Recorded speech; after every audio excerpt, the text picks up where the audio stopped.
Happy Wino Wednesday, everybody! Woohoo! Woohoo! Yeah! Yeah, I like that. Welcome. Yeah! Welcome, everybody. My name is Gina. And I'm RobbyG. Yep, and we are here tonight to introduce you to this beautiful wine from Spain called Albarino. Albarino. Albarino. And can you tell us where this Albarino is from? This Albarino, there's the N-E over the end, correct? Yes, Albarino. Albarino is from northwestern Spain, the region of Galicia. It's also, I've heard it pronounced Galicia. Galicia. Or Galicia. Galicia. Galicia. And if you're Catalan, Galicia. Galicia. Galicia. So, and it's in this kind of area of? I call it Rias Baixas. Oh no, it's really officially pronounced Rias Baixas. Ah. Do you want to hear that again? Yes, please. It's pronounced Rias Baixas. Rias Baixas. Baixas. Close. Why do you sound like a robot when you're saying that? No, Gina? I don't. Oh, I just okay. I'm very smooth in my delivery. That was a perfect pronunciation. It I'm was. It's impressed. good. I'm kind of Spanish. So yes, welcome. Let me allow myself to pour some of this Albarino, which is one of my favorites, Rob. Can I tell you why? Please. Was in Barcelona at that La Boqueria, and I know you've been there too. Yes. So this is literally, I think, one of the oldest public markets in the world, and it's huge. And not only do they have, all the cheese people, the meat people, the vegetables and everything, but they have these teeny little restaurants that you just kind of belly up to a bar, no bigger than this table that we're sitting at. And oh my God, Rob, we sat down at one of them. It's in the top 10 meals of everywhere I've ever been in my life. Was a big bowl of like stewed baby octopus. There must have been 25 of them in there, and they served it with a bottle of Albarino. Wow. So it was my first introduction to this wine, and I loved it then, so I'm hoping that I love this one now. Cheers. Cheers, everyone out there. Cheers. Jason, good evening. Jason. Good to not see you. That's not right. Good to Good hear to you. be with you. Yeah, good virtually. to be with you, yes. That La Boqueria Yes. is, I remember being there, and I try to go for runs that last for maybe the first couple of days when I'm in a place like that. But I would get up and run in the morning, and it was fascinating to be in a place like that at like 6 a.m. Oh my Not gosh. another soul in Right. sight. No one. No one. Except, was it bustling with getting ready for the day? No, or not nothing? yet. Not yet. Not yet. And then so that later in the day you go there, and it's so crowded, wall to wall. So it was at La Boqueria, or maybe it was the streets outside of it. But I would think they would be bustling by that time. Exactly. But I just remember being in kind of outside of it, and just being able to kind of have a place to myself. To the self, yeah. But it's also the place that I wish that our markets could look like that. The closest one is like Seattle to me. Yeah, Even that know. is just on the scale is so much smaller. Yeah, because like at the Boqueria and some of the other ones in Europe, they just have all the peppers hanging. The meat legs, we talk about this every time. The serrano The jamón. spices, Yep. the ones, even like the nuts, just big, huge Bins. Yeah. bins of nuts everywhere. I know, right? Jesus, it's I just remember being able to get like a serrano jamón, just a sandwich, and it'd be like €2. So nice, yeah. Yeah, Love and that. the meat's hanging everywhere. Awesome. So a little bit about this wine, Moraima or Moraima, I'm not sure how they would pronounce. I'm going to say Moraima. Looking at it, Moraima. So this is from, like you said, the Galicia, which is kind of western side of Spain. Yeah. You draw a line straight up from Porto, Portugal, you would hit this area. So it's kind of coastal. It's very dry. I hear that they do their grapes in the valley there instead of kind of on the hills, because it's kind of hilly there. So this is a valley wine.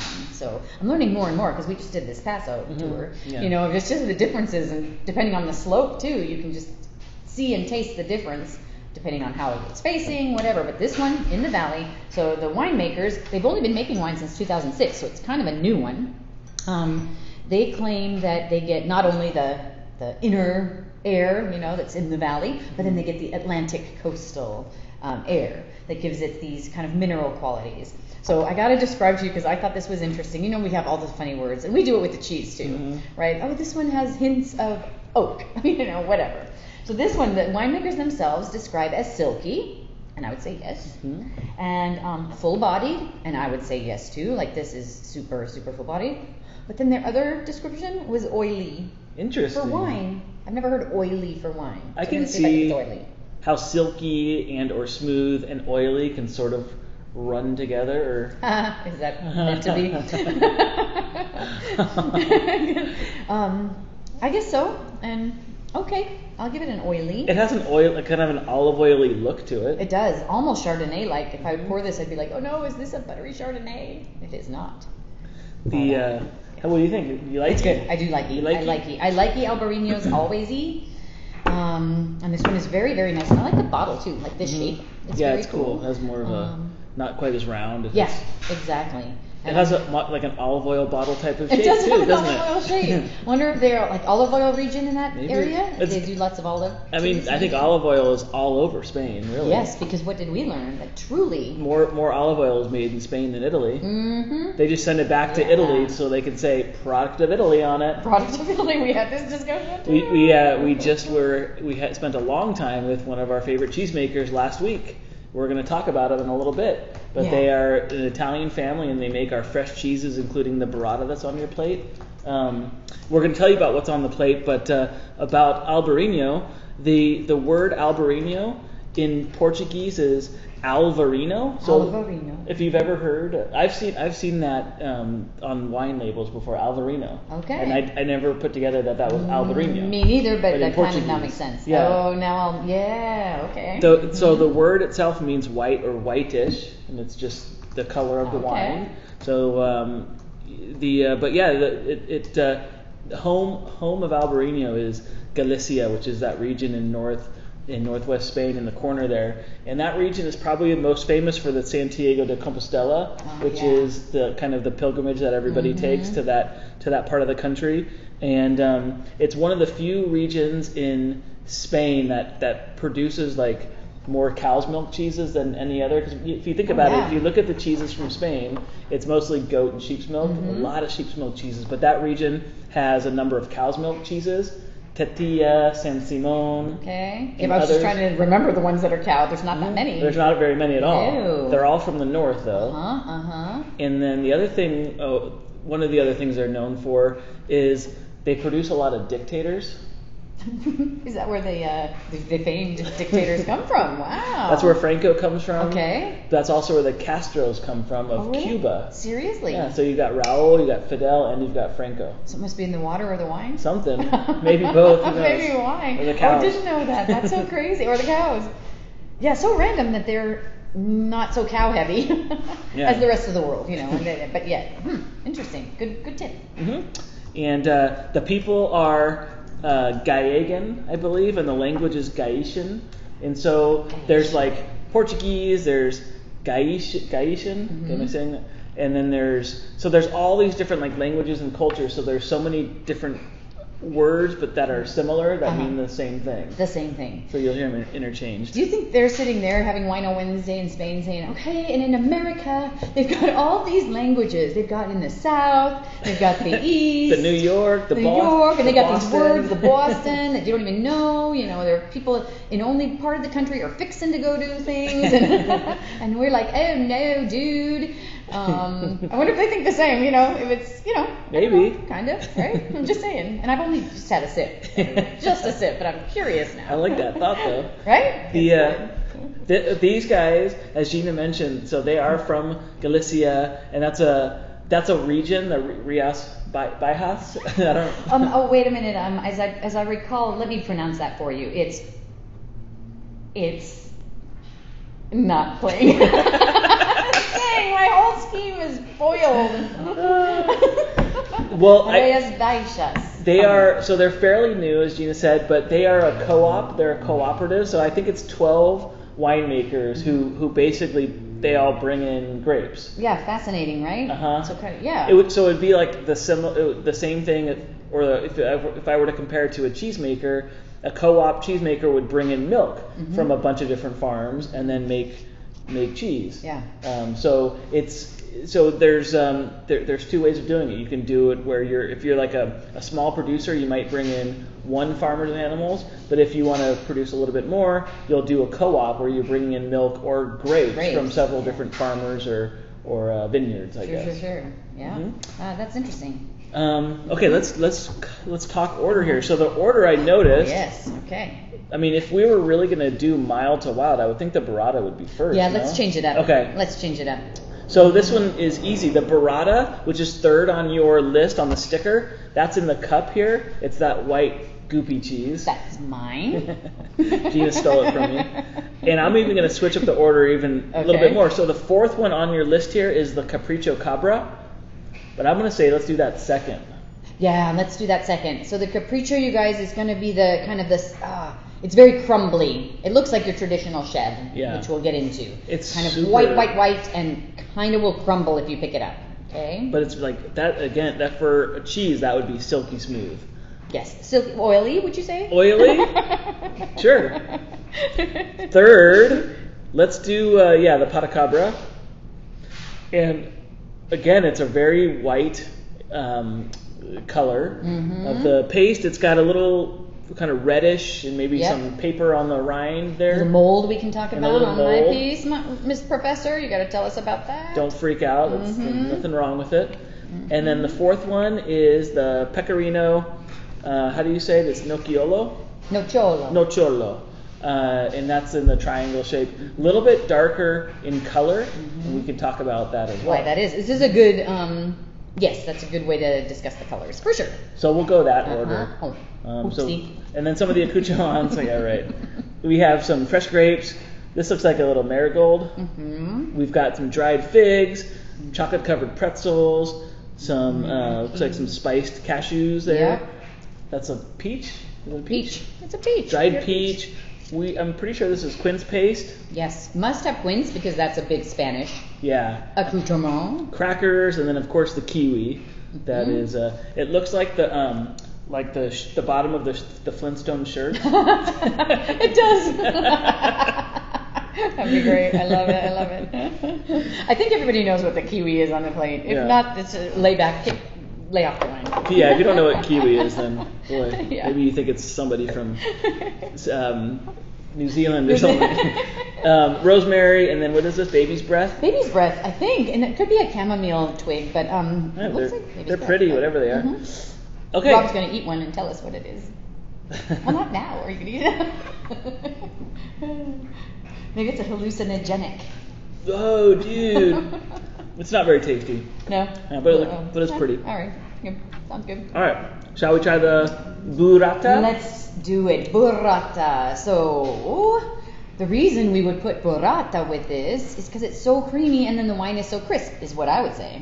I'm going to see what they feel like together. Because if there's anything that is silky and, oh my gosh, it is burrata. Yeah. And like Rob said, we get this burrata from an Italian family that lives just 2 hours up the road in Pomona. And they've set up a beautiful facility where they are making mozzarella, burrata, ricotta, mostly these fresh cheeses. And they've been doing this now for, 20 years? Something like that. Yeah. So the man of the operation, or the what should I say, the man who started it, Nemo, and his four sons, he started making cheese sometime in the 90s. So he's been doing it a long time. Yeah, he's been making cheese for about 30 years, and this is his third, I think, iteration of a different company. It's called Di Stefano, and so I don't know exactly what year Di Stefano was established, but sometime in the last 20 years or so. And he's really, really grown. In fact, from the first time that I was there in Pomona, he's doubled, maybe tripled in size in production. And they just run so efficiently. But he's from Puglia originally. Yeah, which is down at the heel of the boot. Yeah.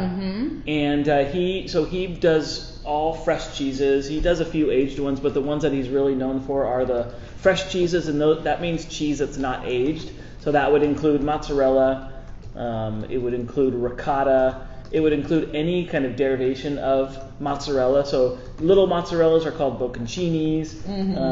Aged mozzarellas are sometimes called caciocavallo or provolone. Provolone, but they're all kind of in that same family called pasta filata. And then a cheese that's sort of newer for Americans is this burrata. And burrata it means buttered in Italian. Yes, because burra is butter in Italian. And it just refers to the creamy filling of the cheese. But it's when you're stretching mozzarella, they end up with a lot of like leftover bits that look like string cheese. And so they would always just save all the leftover bits.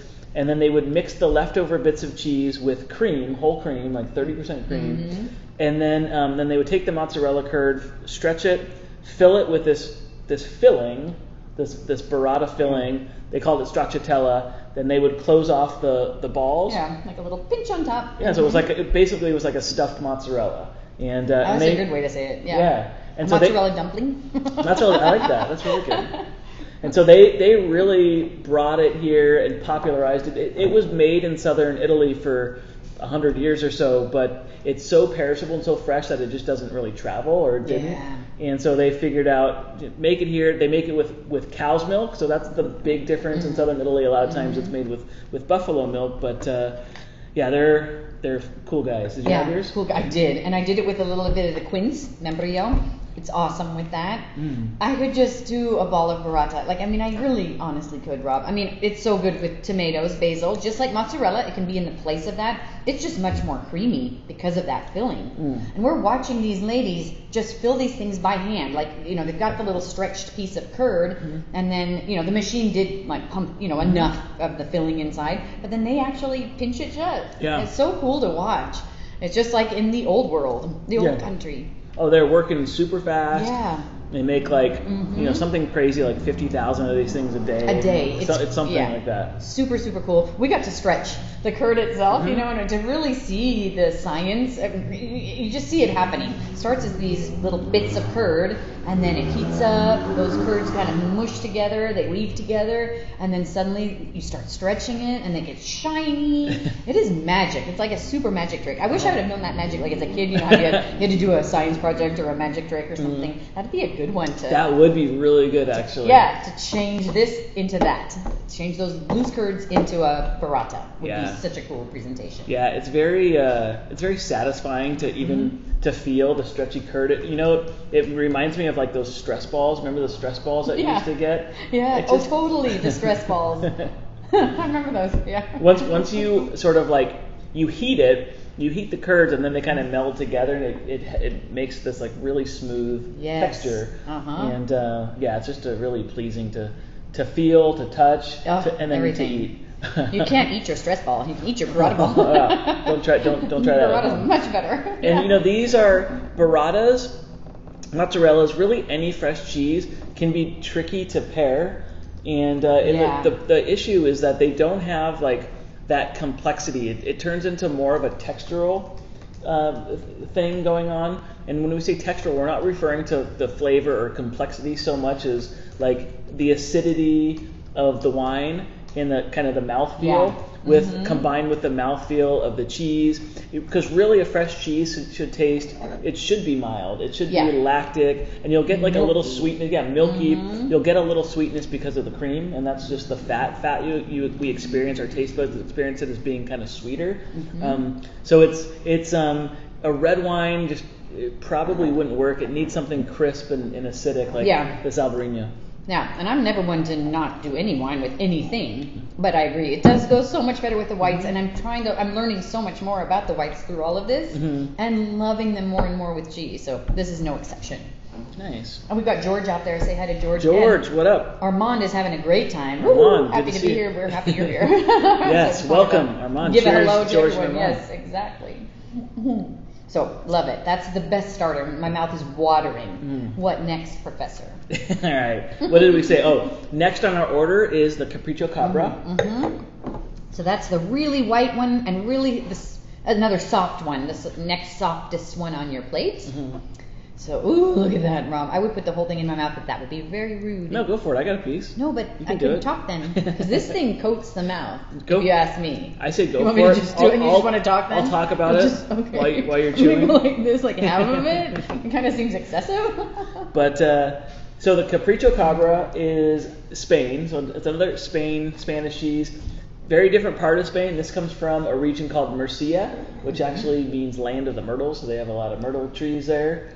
And it's okay. Did never know that. Would never have put those two together. And this is on the Mediterranean. So this is like south of Valencia and Catalonia on the east side of the country. So where Galicia was on the Atlantic west side, you're saying it's on the very east other Mediterranean side, yep. like this end of Spain. Spain's got that weird kind of shape, bulbous. Yeah, and in the middle you've got Madrid and La Mancha, where Manchego comes from. Oh yeah.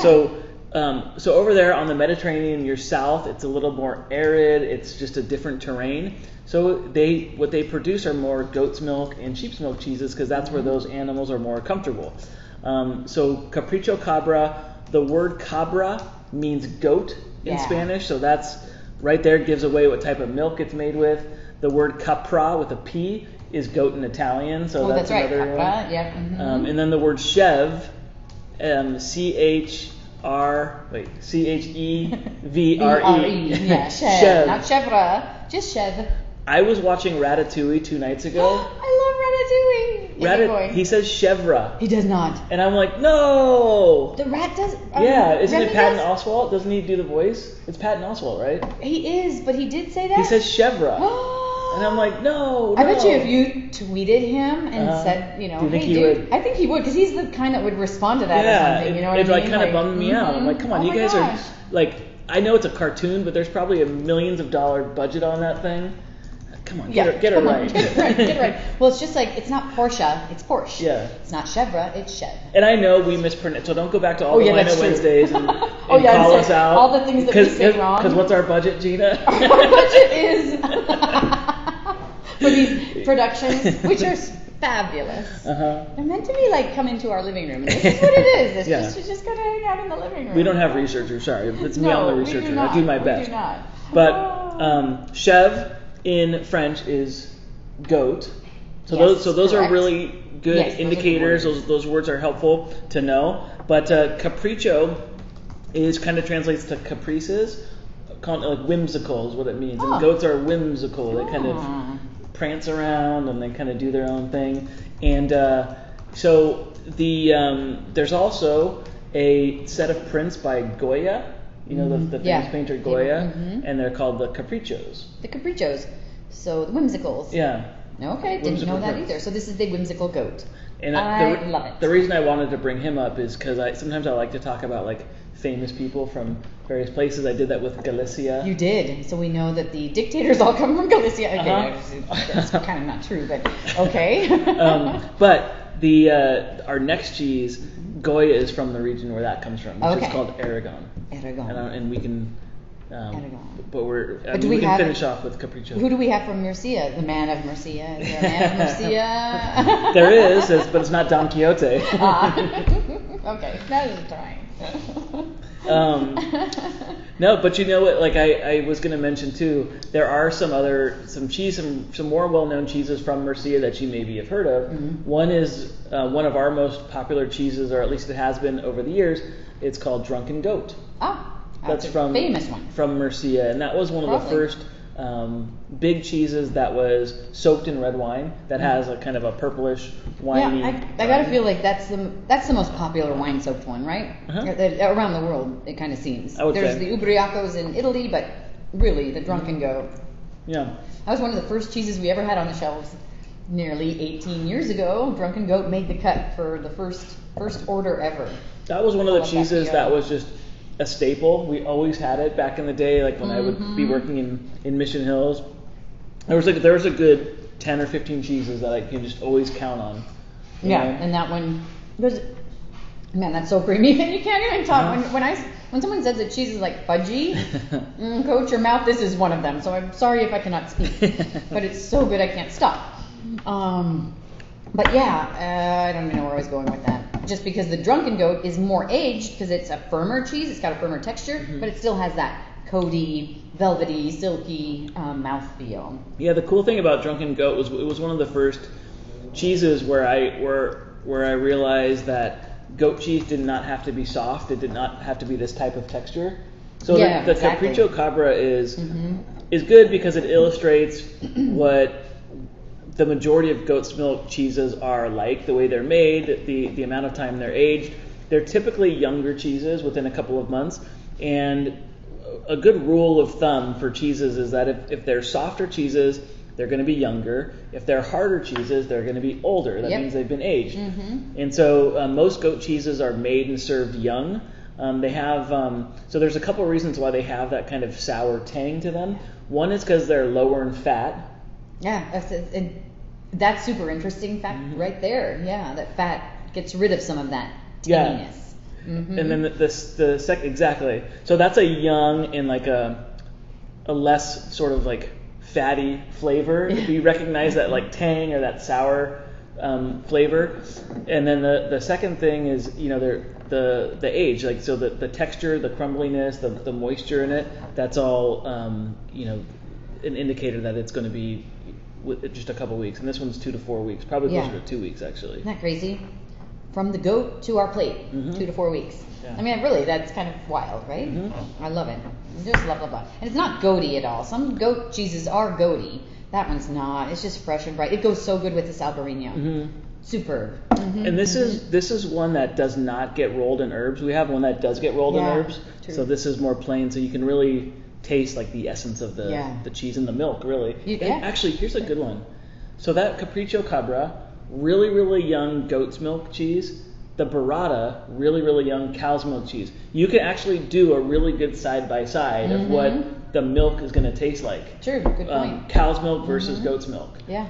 So you that's probably those are probably the best two cheeses for you to compare that. To do, fresh to fresh, side by side. I love it. So George is loving the Capricho smeared on a fig. Do you want to try that? Yeah. That's a good one, George, and I think that is a classic pairing, obviously. I mean, figs and cheese, we always say, classic no matter what, but figs and goat, oh yeah. Thanks for leaving me some. The French, snooze you lose. Well, he keeps talking, he just keep eating, I'll keep eating. But figs are so good, and they're so good for you. Do you like fresh figs too?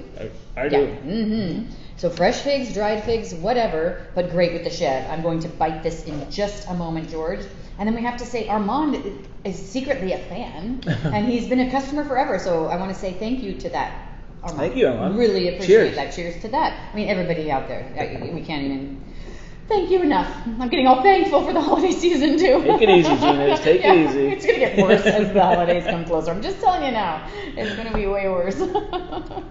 But did you like it with the fig? I did. That was a very good idea. Good. I think people ask about fig jam and fig and pairing, and I think fig jam and fig are some of the most versatile things you can do. I mean, it's kind of they're kind of interchangeable. It just depends on kind of how you like to take in your fig flavor. Do you like to chew it? Do you like it more spread on something? I love the fig jam and how it has the seeds because it gives you a little texture. That pop is so cool. A little pop. But I think they're good with everything, but they are extraordinarily good with goat cheeses. They are. Soft cheeses. So like. Yes. That's why you stuff them always. Or we do a lot of fig on our double cream bries and triple cream bries. Stop. And it's like, it's different, but it works just as spectacularly as it does with the soft goat cheese. And it's so good for you. It's good. Is it good for you? Figs are. Oh, okay. Jesus. Yeah, it's good for the soul. It is good for the soul, and that's what we're about. Well, I love them. Though both of those pleasant. This is a pleasant plate again. I like it. Yeah. Okay. All right, what should we do next? Next, I think we should do the Patacabra. I think Let's you're stick right. with the goat. One goat to the next. Yeah. Maybe if somebody has anything left of the other one, could compare goat to goat, right? Yeah. So this is the Patacabra is more like the Drunken Goat in terms of its age, and I'm not sure about my rind, so I'm going to cut it. Oh, that's fine. Yeah, I'm going to eat the mold, but this is natural. So I will eat it. I thought there was a little paper on mine. Smell that too. Which you get a whoop. That's all right. Panini will come back. Yeah, it smells good. All right, I'll talk about it while you eat. Okay. So Patacabra means leg of the goat, and that's referring to the shape of the cheese. Yeah, I wish. Oh, I have a piece of it. There is another. It's like a shape of a log, kind of, right? Yeah. Okay. Yeah. It looks almost like a. It's like tenderloin. I don't know. Kind of. It is almost like a oblong brick kind of thing. With rounded edges. Yeah. Why does that look like the leg of a goat? I've not seen a leg of a goat. I'm gonna look closer. Yeah, I don't know. To be the leg of the goat, but I know it is named after that. Yeah. Well, so brick shape, and there's actually another cheese called pata de mulo, which means leg of the sheep, and that's what they based it on. So this is a newer cheese, and it's from Aragon. The people there are Aragonese. So it's another culture within a culture, within a country, yeah. Okay. And so the difference is they just make this one with goat's milk as opposed to sheep's milk. But again, another region of Spain where it's mostly goat and sheep's milk cheeses. This, if you're wondering about a city, it's Zaragoza or Zaragoza. Zaragoza, yeah, with a Z. Yeah. So this is aged for a good couple months. Yeah. And so it's going to get firmer. This is exactly what I was referring to before. It's still that whiter color. A lot of times you can just look at a cheese and kind of say, well, based on it, because it's such a white color, that's going to be goat milk, right? Goat tends to be the whitest of the cheeses. And this one is no exception. I mean, Capricio Cabra, pure white. But this one, I love it. I'm going to go to the moldy rind, though, in just a second. I just ate some rind, and I had a little mold on mine, too. And I'm still alive. And you ate baby's breath, so far you're batting good. You're doing good. So the famous people from Aragon. Oh, I love this. Francisco Goya. Okay, you mentioned the Goya. Yeah, and then King Ferdinand.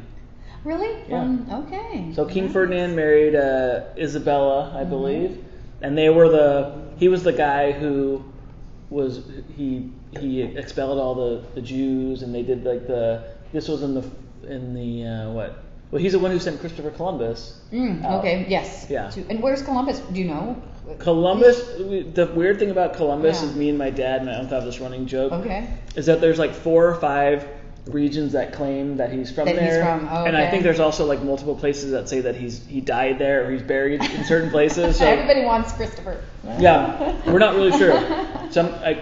Italy claims him, Spain claims him, because he's Genoa, which is in Liguria. I think they claim Columbus. Really?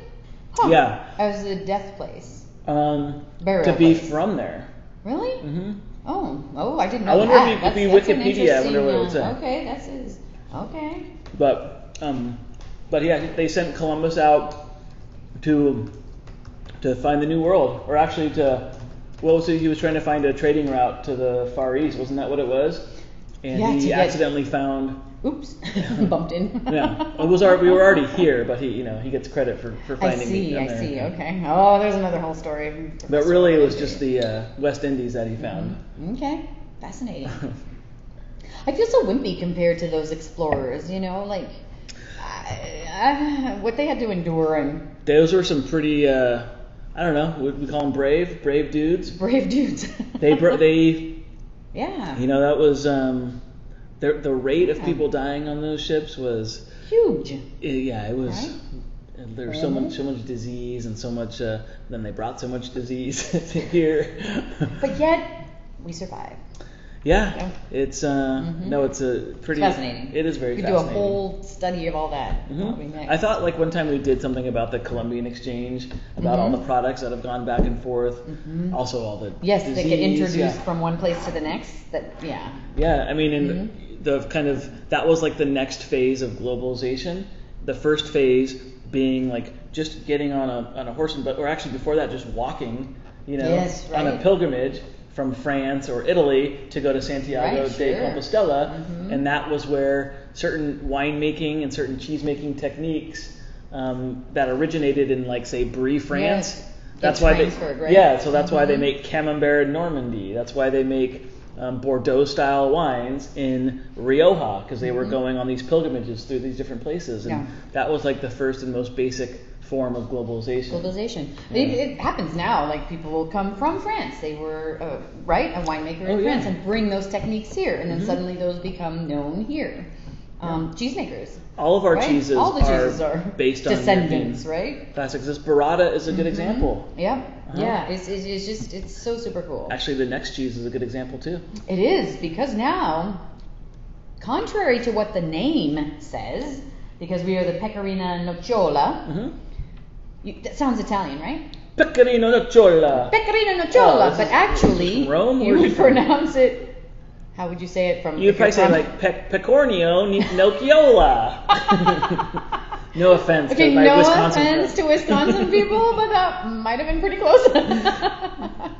No, this is, first of all, we were going to talk about the color. Oh, yes, because the white, we talked about the goat ones being very white in color. Yes. White, the goat cheeses are always white unless they're dyed, which they typically aren't, but they're white because of the vitamin that changes the color of cheeses to this, more of a straw yellowish. The goats digest all that vitamin. So when when they get milk, their milk is totally white, bone white. But sheep and cows will not fully digest all of that beta carotene, and some that comes from the plants that they eat. So some of it will come out in the cheeses. So that's why this cheese, the Pecorino, is sheep's milk. So it's got a little bit of a darker color to it than the goat's milk cheeses. Yeah, super cool.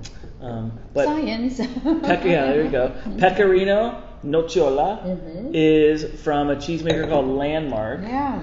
And it's two ladies both named Anna. One of their last names is Landmark. Okay. And so they make this cheese in Wisconsin. And yes, Wisconsin is one of the hot spots of cheese making in the world. Lots of cows. Tons of cows. Obviously some sheep. They give a lot of milk. They produce a lot of liquid milk, but also a lot of cheese. I think that they actually produce a little bit less liquid milk than California, but more cheese. Does that sound right? I believe we I had heard this that. discussion. And I believe that the dairy farmers of Wisconsin, they used to be the Wisconsin Milk Marketing Board. They're big on that. They like to compare Wisconsin to California. They're like, That's right. We produce more cheese. But we do this. No, we do that. We do this. And can we just say they're all good? Yeah, they're all good. They're all wonderful. I love this. But can I just say? Let me try. I forgot. I got to say. Nocciola means hazelnut. Hazelnut. Isn't that crazy? Okay, why? Why is this hazelnut? This is so this is what the nut, but they're calling it the Nutty U because they just think it's a nutty cheese. So they named it that way because it's a sheep, Pecorino, and it tastes nutty. So then hence the Nocciola. It does taste nutty. Yeah. I thought that maybe they aged it in like some kind of hazelnut shells or something. Yeah, no, I don't know. I mean, I didn't know what that was from. Like you hear, and it gets confusing. I will admit this. Descriptors for cheeses, like sometimes on our signs we'll say, "Oh, this tastes like mushroom," or "This tastes like." That doesn't mean that there's mushroom in the cheese, or that doesn't mean there's hazelnut in the cheese. It's just a flavor profile. And I do get it. I could just sit and just shave this off, right? It's good. It has qualities of a pecorino, of an Italian pecorino. If you said this was from Italy, I would believe you, right? It tastes pecorino-esque. It's nice and salty. Also Manchego-esque. Like to me, the texture, Manchego is Spain's most famous sheep milk cheese. Yeah. This has some of that texture too. I love it, but hence how an American cheese based on old world cheeses can be so delicious. No, that's good. I like it. It's really good. It has like a kind of a toasted, or like a toasted almond or toasted hazelnut kind of nuts. Nutty U. Yeah, it's nutty. It does have a little waxy outer coating. If you ate it, you would be okay, but it's not so delicious. I'll tell you that now. But it is good. This, you guys, is the classic pairing with the quince paste. Because again, in Spain, you might get a wedge of Manchego with a little tub of quince paste as the combination. We always use the fig jam, but in Spain, quince paste. All super good with a wine. Oh yeah. I gotta say. Oh yeah, that just is So to me, Rob, the goat milk cheeses made the wine very tart. I tasted that tart flavor of the wines and stuff. This one makes everything mellow. Completely changes this. So if you want mellow flavor, you could blend these two together. But if you want pop, you would eat maybe the goat.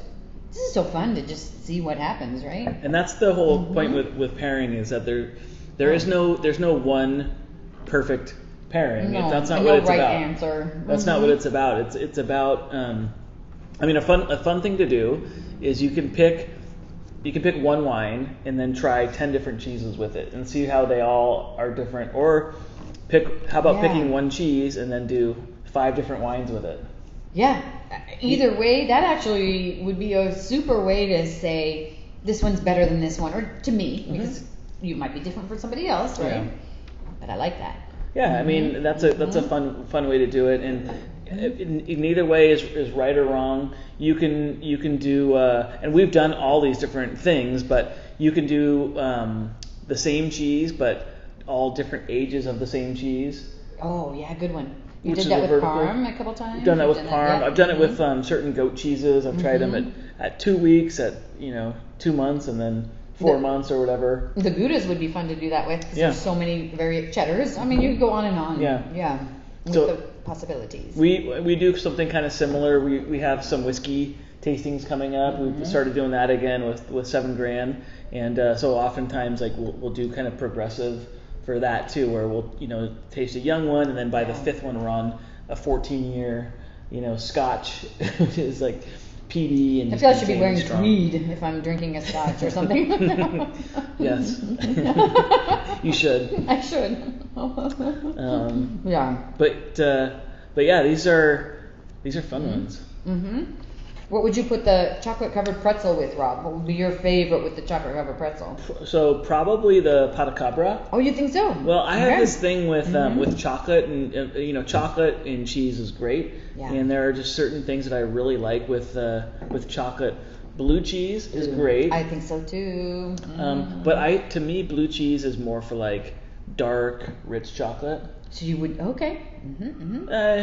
I mean, Whatever, you can. That's a fun thing to do. So a lot of other chocolates, like something not quite as dark or rich, I think does well with the firm goat cheeses, and we talked about them a little. So Spain, produces a good number of them, and then another type of cheese where you see goat's milk that's aged for a little time is Gouda. So you like Midnight Moon, Honeybee Goat Gouda. These are ones that we carry usually. There's one called Ballerina Goat Gouda. Oh, Ballerina, I haven't had that for that's so I haven't aged. seen it in forever. So aged. That's the oldest goat cheese I've ever seen, and it's a 2-year plus. But these are really hard goat cheeses, and they have like a tang and a sweetness to them. Yeah. And a goatiness, definitely. Yeah, oh yeah, for sure. And they really work with chocolate. So that was just a pairing that I discovered from eating lots of both together. Everything all the time. I think goats are the ducks of they're the game meat of cheeses. Goats, right? Because that's the ones. Even buffalo's more tangy and stuff, but if you want that gamey, if you're into that gamey flavor, you got to go with the goats, right? There was a little bit of Capricho on my chocolate covered pretzel, and it was good. See, because that's kind of like lemony and Okay, I'm gonna try that next. Oh, you're so right. Right? I'll do that next. If anyone, there was a gal, Andrea's Truffles in town. Yeah. And she used to, I don't know, she probably still does. She makes these chocolate truffles, and she would fill them with our cheeses, and it was so good. So you would do like soft blue cheese or goat cheese, like sometimes double creams, triple creams, and they were all just in a chocolate truffle, and they were so good. So good. Remember we did the Yatos truffle? That was the caramelized cheese with the chocolate. That's right. Blue cheese. I think you could stuff, if you could fill, I'm going to work on this, fill a shell with a creamy chèvre or a creamy burrata. Well, could that be good? How about one of those almost like a toffee, like with a crunch? Going. So get the hardest aged cow's milk Gouda you can find, like a 6-year Okay. cow's milk Gouda. Vintage, yeah. And then just dip it in chocolate. Ooh, and you've got like a crunchy. little nugget. Yeah, like a salty, crunchy, chocolate covered thing. Like, I think we need to try this. Yeah, like you know how when we serve our hard Goudas, we kind of stab them and make these little jagged chunks. I always say like rock candy. Yeah. Yeah. How about just dipping those in chocolate and just have like Gouda chocolates? They would be very Gouda. Yeah. That's stupid. that was bad. That was super terrible. I've heard cheddar for sure. I've heard much cheddar. Much cheddar. Everything's better with cheddar. So we have a vote for Patacabra. Jason liked that the best. Oh, nice. And Megan was very happy that there's no blue on the plates. And that's funny, Megan, because I was just now thinking both the last 2 plates have been very pleasant and mild, like on the milder side, which isn't a bad thing. They're just more pleasant. I was like, ooh, we should do a whole plate of like the stinkies and the blues, and Megan be like, ew, no, we're not doing that one. Jason would be all Jason. But the chocolate covered thing, we're getting into more decadence. This is the time of year. I think there's only going to be 2 more Wino Wednesdays, everybody, this year. Is this sad but it's happening because it's November 1st, 3rd. It's November something, and only 2 more, Rob. I think for the year. I know there's one 2 weeks from now, but I don't remember what we're going to talk about. Can I tell you what we're talking about? Zinfandel. Oh. Why? Because it's so good for Thanksgiving. This Zinfandel we're bringing in on the 17th. It's next one Wednesday. Perfect with turkeys. So we wanted a turkey cheese. And we're going to bring you cheeses that aren't turkeys. They're just delicious cheeses. You know which one we're going to pair with that one. We got to try it. Don't tell them. Cheeses? Cheeses. With a Zin? Yeah. Turkey cheese? Turkey cheese. How do you milk a turkey? Well, anything, you can milk anything with nipples. Right? I don't know. Wasn't that the whole? Yeah, that was Bobby De Niro. Or Bobby, Mr. yes. Is he Mr. Fokker? You're kind of like no. Bobby Groff. Yeah, he was Mr. Fokker. No. Ben Stiller was Fokker. Yeah, that's right. Anyway. I don't remember his name. All that. Anyway, they're going to be Zinfandel friendly cheeses, and Zinfandel's so great with turkey. That's why we're doing it pre-holidays. But hold on, it's going to be super good. You were going to say some kind of turkey cheese or something. I don't know where you're going with that. Holiday flavors. Oh, I think I know where you're going. Should I say anything? No. Because I just have ideas for what this might be. But the cheese plate's going to be very different. And Megan, there might be something bluish on the plate next time, but you can give all of that to Jason. But it's going to be super good. So Zinfandel, then we're going to get into decadence. So the next one in December then, after that, Rob, maybe we can try your chocolate-covered Gouda or something like that. Yeah, I think we should maybe try that. It'd be super fun. It'd be a fun holiday. Yeah. An item. But today was just, like I said, pleasant. George... Oh, so the Capricio Cabra was George's favorite. He's put it on the fig. We know that was delicious. So that was the winner. George, this is good tips. I'm glad. And Armand, if you have a second, let us know what your favorite is, because now we've got votes for 2 different things. Tiebreaker. We need a tiebreaker. Unless you like the Pecorino or the Burrata. Okay, but we need a tiebreaker, because you know what my favorite was? The Pecorino. Oh. What do you... Nobody said Burrata. Yeah, I mean, I love Burrata. My thing is with Burrata is it's just, I have to be in the kind of like thinking Burrata. It has to be for something, like on the pizza or just Burrata. Like, I think you're right. Put some olive oil on it, or it's a canvas. It needs paint.